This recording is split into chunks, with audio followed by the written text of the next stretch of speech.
장애인 문화복지신문 제245호 제11면 기사입니다. 연천군 어린이보호구역 불법주정차 주민신고제 시행. 연천군은 오는 29일부터 어린이보호구역의 불법주정차 차량을 주민이 직접 신고하는 어린이보호구역 불법주정차 주민신고제를 실시한다고 밝혔다. 현재 연천군은 4대 불법주정차 주민신고제를 운영 중에 있으며 스마트폰 안전신문고 앱, 생활불편신고 앱을 통해 횡단보도, 교차로 모퉁이 5m 이내, 소화전 5m, 버스 정류장 10m 이내의 불법주정차 차량을 주민이 신고할 경우 이에 대해 과태료를 부과하고 있다. 이러한 기존의 4대 불법주정차 주민신고제의 어린이보호구역을 단속 대상 지역으로 추가하여 신고제를 운영할 예정이며 평일, 주말, 공휴일 제외, 오전 8시부터 오후 8시까지로 제한 운영한다. 신고 대상 구간은 관내 13개 초등학교 정문, 주출입구부터 처음 맞닿는 교차로와 접하는 지점까지의 도로이다. 주민신고제는 6월 29일부터 7월 31일까지는 계도기간을 거치고 8월 3일 민원 접수분부터 시행되며 위반 시 승용차 등 8만원, 승합차 등 9만원이 부과된다. 군은 스마트폰 앱 행정안전부 안전신문고를 통해 위반 지역과 차량 번호 식별이 가능한 한 1분 이상 간격 사진 2장 신고 시 현장 단속 없이 과태료를 부과할 예정이다.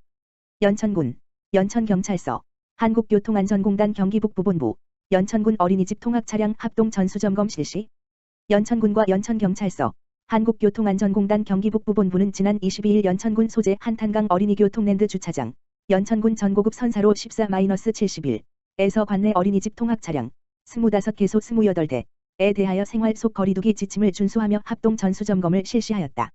이번 합동점검은 연천군청 보유가동팀, 교통지도팀, 한국교통안전공단 경기북부본부, 연천경찰서 교통관리계 담당자로 구성된 연천군 어린이집 통학차량 합동점검반, 이하 합동점검반, 을 구성하여 실시하였다. 특히 코로나19로 인한 생활 속 거리두기 지침에 따라 점검 시간 및 불필요한 접촉을 줄이고자 어린이집 통학 차량 신고 필증, 보험 가입 자료 등 서류 점검을 한 차적으로 실시하고 현장 점검을 실시하여 점검 시간을 단축하면서도 체계적이고 전문적인 안전 점검을 실시하였다. 주요 점검 사항으로 어린이 통학버스 신고 사항, 안전교육 이수 및 보험 가입 등 관련 법령 준수 여부, 어린이 통학버스 구조장치, 하차 확인 장치, 좌석 부착 장치, 좌석 안전 사항, 안전 보조 장치 등을 점검하였다. 이번 합동점검에서 합동점검반은 관내 어린이 통학 차량 28대 중 어린이 보호표지 규격 미달 26건, 소화기 기준 미달 2건, 자동문 개폐 장치 1건 등 안전관리 사항을 현장 계도 및 시정 조치하였으며 점검과 더불어 통학 차량 안전관리 사항 현장 교육을 실시하였다. 연천군청 김영석 사회복지과장은 더운 날씨 속에서 각 분야 전문가들이 어린이집 통학 차량을 꼼꼼하고 체계적으로 점검하였다. 이번 전수점검 이후에도 지속적으로 안전점검 및 자체 점검을 실시하여 안전한 보육 환경을 조성하는 데 적극 노력하겠다. 고 말했다. 연천 비둘기봉사회, 사랑의 반찬 나누기 활동 진행. 대한적 십자사 경기도지사 연천 비둘기봉사회, 회장 윤정숙은 6월 26일 연천군 전고급 회원 자택에서 사랑의 반찬 나누기 활동을 진행했다. 애꿎은 날씨에도 사랑의 반찬 나누기 활동에 회원 10명이 참여하여 오전에 고등어조림과 감자조림 반찬을 만든 후 오후에 독거노인 18가구에 전달했다. 이 활동은 2020년 연천군 자원봉사활동 우수 프로그램 공모사업으로 선정된 사랑의 반찬 나누기 활동이며 6월 물결표 쌓인 11월 기간 동안 단체에서 선정된 독거노인 가구에게 전달된다. 연천 비둘기봉사회 윤정숙 회장은 정성으로 만들어 사랑이 담겨있는 반찬을 직접 전달함으로써 대상자의 마음도 따뜻해지길 바란다라고 전했다. 오산시 신장동, 관내 5개 기관과 행복바이러스 확산 복지 업무 협약. 오산시 신장동 행정복지센터, 동장 정길순와 신장동 지역사회보장협의체, 위원장 장선희는 지난 23일 관내 복지기관, 민간단체 등 5개 기관과 업무 협약을 체결하고 민관 협력 복지 사업을 추진한다. 이번 협약은 신장동 취약계층을 위한 지속적인 지원 체계를 마련해 지역 복지 사각지대를 해소하고 행복 바이러스를 확산시키기 위한 목적으로 오산노인종합복지관, 오산장애인종합복지관, 금암마을 휴먼시아 내 단지 아파트 관리사무소, 오산시 사회적 경제협의회, 세교누리단 등 5개 기관과 체결했다. 주요 협약 내용은 사례관리 추진 및 연계 협력 복지 시각지대 대상자 발굴 및 연계 찾아가는 이동 푸드뱅크 운영 민관협력 특화사업 추진, 행복안부 말벗 지원 서비스, 협력 등이다. 장선희 신장동 지역사회보장협의체 위원장은 지역사회 내 존재하는 다양하고 복잡한 문제들을 관내 복지기관 및 민간단체와 상호 신뢰 및 협력을 바탕으로 해결해 함께 만드는 행복마을이 되도록 신장동 지역사회보장협의체도 최선을 다하겠다고 밝혔다. 신장동 행정복지센터와 지역사회보장협의체는 복지 업무 협약을 통해 민간 조직 및 자원을 활용한 상호 협력과 정보 교류가 활발히 이루어지기를 기대하고 있다. 오산시 전입자 대상 기본재난소득 지급 확대. 오산시 시장 곽상욱은 올해 3월 24일 이후 오산시에 전입해 오산시 재난기본소득 지급 기준일에 해당하지 않는 시민들에게도 1인당 10만 원의 재난기본소득을 지급하기로 6월 19일 결정했다. 지급 대상에 추가 포함되는 사람은 경기도 내 다른 시 군에서 3월 24일부터 7월 31일까지 오산시로 전입해온 사람들이다. 3월 24일 이후 오산시에 전입해 지급 기준일 요건을 충족하지 못한 사람은 5,240명 정도 될 것으로 추계되고 있다. 다만 이전 주소지에서 재난기본소득을 지급받은 경우는 대상에서 제외된다. 추가 대상자는 오는 29일부터 신청을 할 수 있다.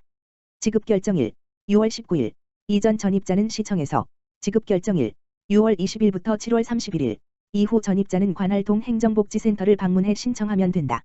곽상욱 오산시장은 재난기본소득이 각 지자체마다 지급 기준일이 달라 주소지 변경으로 지원을 받지 못하는 것은 형평에 어긋난다며 오산 시민은 모두 재난기본소득을 받아야 하고 오산시는 새로 시민이 되신 분들을 적극 환영한다고 했다. 오산시 폭염 대비 노인 맞춤 돌봄 서비스 실시. 오산시 시장 곽상욱는 예년보다 일찍 시작된 무더위로 65세 이상 어르신들의 안전사고에 대비하기 위해 오는 9월 말까지를 폭염 대책 기간으로 정하고 노인 맞춤 돌봄 서비스를 시행한다. 노인 맞춤 돌봄 서비스는 돌봄이 필요한 저소득 독거 어르신의 개별 욕구에 맞춰 가사 지원, 말벗, 안보 확인 등의 서비스를 제공하는 사업으로 50여 명의 생활지원사들이 활동 중이다. 올해는 폭염 특보 일수가 증가될 것으로 예상되는 가운데 어르신들의 안전 확인에 노인 맞춤 돌봄 서비스 종사자인 생활지원사들의 역할이 클 것으로 기대된다. 시는 폭염 대책 기간 동안 취약 노인을 대상으로 폭염 대비 행동 요령 교육, 폭염 특보 시 전화 및 방문 안전 확인을 주말까지 확대해 실시하고 비상연락망 정비, 온열질환 예방 물품, 여름 이불, 쿨토시 등을 지원할 계획이다. 이와 더불어 노인 맞춤 돌봄 서비스 응급관리요원을 운영해 노인 가구 위급 상황에 대비할 계획이다. 오산시 관계자는 코로나19 사태에 폭염까지 더해져 상황이 좋지 않지만 다양한 노인 맞춤 돌봄 서비스를 통해 어르신들이 조금이라도 안전하고 건강한 여름을 보낼 수 있도록 최선을 다하겠다고 말했다. 오산시 착한 날개 오산협약기관 87개로 늘어. 오산시 시장 곽상욱는 25일 시청에서 한국전력공사 오산지사, 지사장 윤상천 등 6개 기관과 2020년 착한 날개 오산 업무 협약식을 가졌다. 착한 날개 오산은 오산시 복지사각지대 발굴 지원을 위한 기업체, 봉사단체, 후원회, 동아리, 자원봉사자 등 인적, 물적 네트워크를 총괄하는 명칭으로 민관협력, 나눔 문화 확산, 복지공동체를 구현해 사회안전망을 구축하는 것이 목적이다. 이날 협약식에 참여한 기관은 하나님의 교회 세계복음선교협회 오산교회, 당회장 강옥춘, 오산사회적 경제협의회, 회장 이규희, 미래키움 사회적 협동조합, 이사장 장혜진, GLD 건축사 사무소, 대표 정혁, 한국전력공사 오산지사, 지사장 윤상천, 한전 MCS 오산지점, 지점장 오영필 등 총 6곳이다. 이번 협약에 따라 시와 6개 협약기관은 자원을 공유하고 협력해 복지사각지대 대상자 발굴, 연계, 복지자원 및 서비스를 지원해 나선다.